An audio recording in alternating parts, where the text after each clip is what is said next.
আসসালামু আলাইকুম। আজ আমি দেখাবো মাগুর মাছের রেসিপি। তো এই মাগুর মাছটি পুকুর থেকে উঠেছে।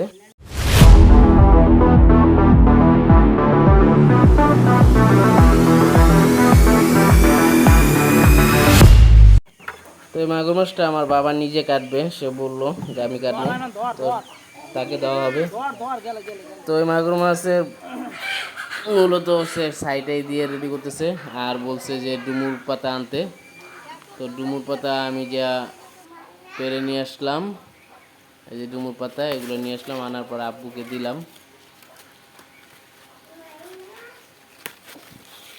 তো বেশি কথা বলবো না, আজকে শুধু দেখাবো, আজকে কোনো কথা নাই। রোজার মাস, আমার একটু রোজায় ধরছে। তো বেশি না কথা বললে চলুন দেখে আসি এই প্রসেসটি। করবো তো, এই তো আছে তোর মেজ ভাই।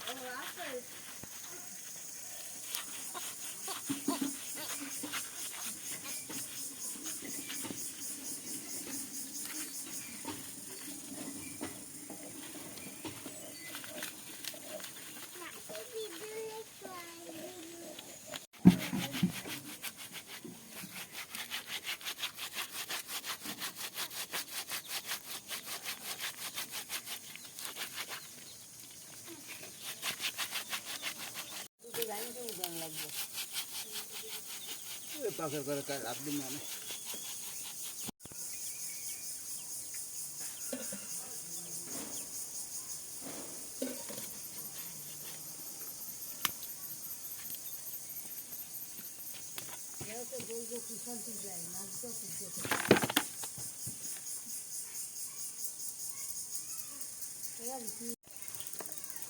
আমি স্কুল মাঠে যাবো তৈরি করতে। স্কুল মাঠে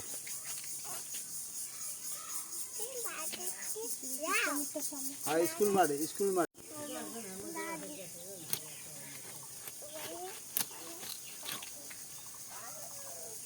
ও বাবু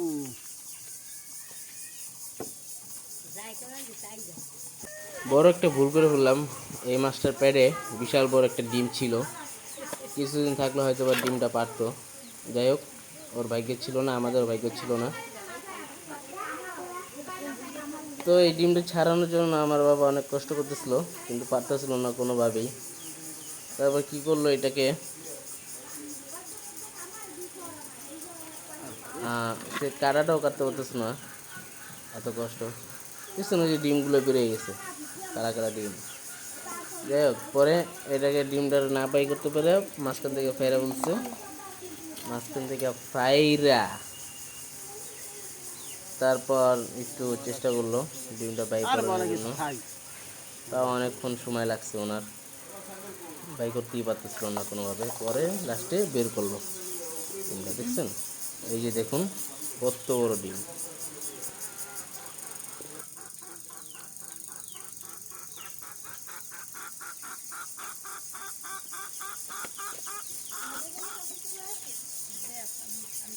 থাকুক,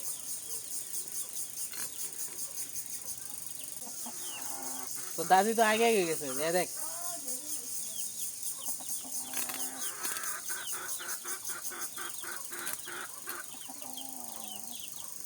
রাওয়াটা কাট রে, ধর। এটা কলকাতা মুকল। হ্যাঁ, মজার বিষয় হলো কি, মাছের কোল করতে যাওয়া অনেক হিমচিম খেতে হয়েছে, দুইবারই ছুটে গেছে হাতে থেকে। এই আবার ছুটলো, তারপর আবার কাটলো। মজার বিষয়টা এইখানেই, ঠিক আছে? এটাই হলো মজার বিষয়। আর মজার বিষয় হলো এই আমাদের এই রাওয়া মুরগিটা, বিশেষ করে ও হলো আবার মাছের পাগল। ওই একটু পর পর এসে খালি একটা করে ঠোকর দিয়ে মাছের কাটা কুটা নিয়ে যেতেছিল।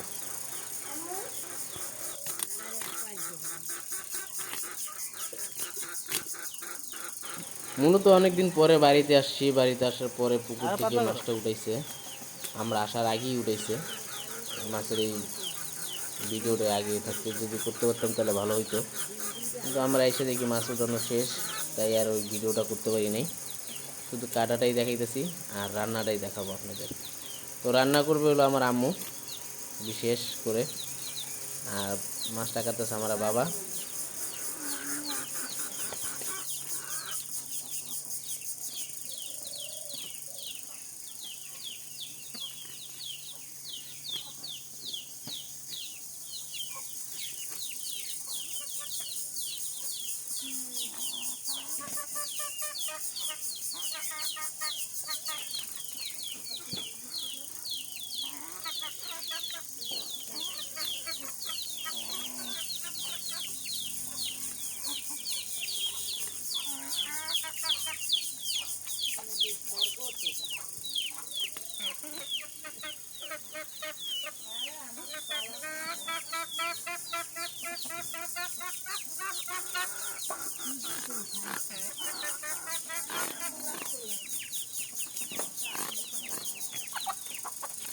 আমি পাইবা তো ওটা তুই আবার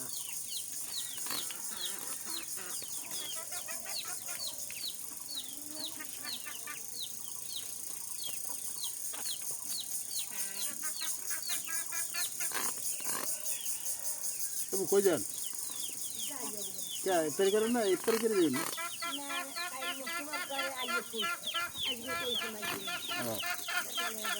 না না ঠিক আছে তাহলে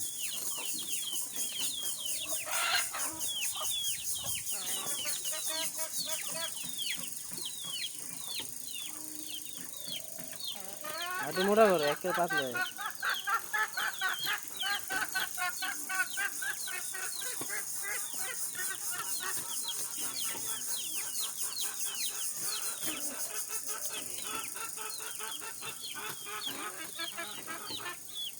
এবারে গলায় বাজবো জান তো সর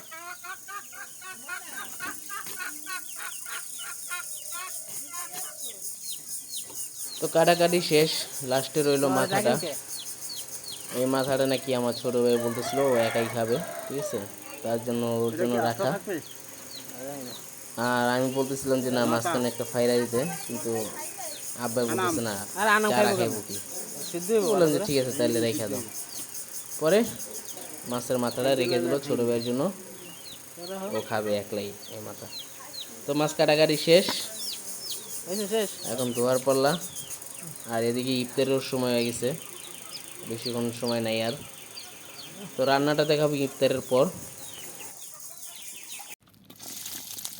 চলে আসলাম রান্না করার জন্য আম্মা বলতেছে মাছ ভুনা করবে তার জন্য সে সব কিছু প্রসেস করতেছে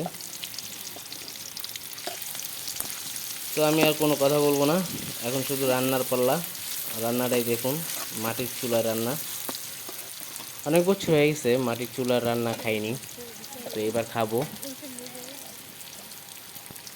তো ভিডিওটি দেখতে থাকুন আর উপভোগ করুন বেশি কিছু বলবো না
আরামজাদা ভাই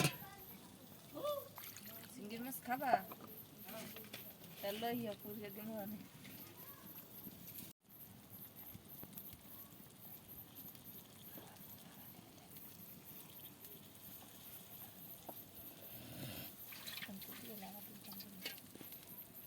ও এই মাছের পাশে একটা জিনিস দেবো, এটা হলো আগ্রা শাকের ডাঁটা। আপনারা হয়তো অনেকে চিনেন, অনেকে চিনেন না। তো এই আগ্রা শাকের ডাঁটা হলো আমার বড় ভাই খেতে চাইছে, ও নিজে যেই নিয়ে আসছে, এনে রেখে দিচ্ছে, তো আম্মা মাছের পাশে দিয়ে দিল। আগ্রা শাকের একটা স্বাদই অন্যরকম, যারা খাইছেন তারাই বুঝেন, যারা খাননি তারা হয়তো বা চিনেনও না এটা কী জিনিস। খুব ভালো একটা জিনিস।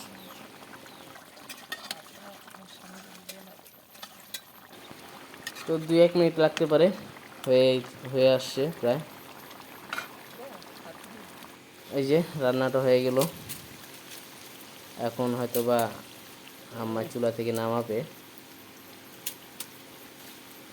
তো সবাই ভালো থাকবেন, সুস্থ থাকবেন, আল্লাহ হাফেজ।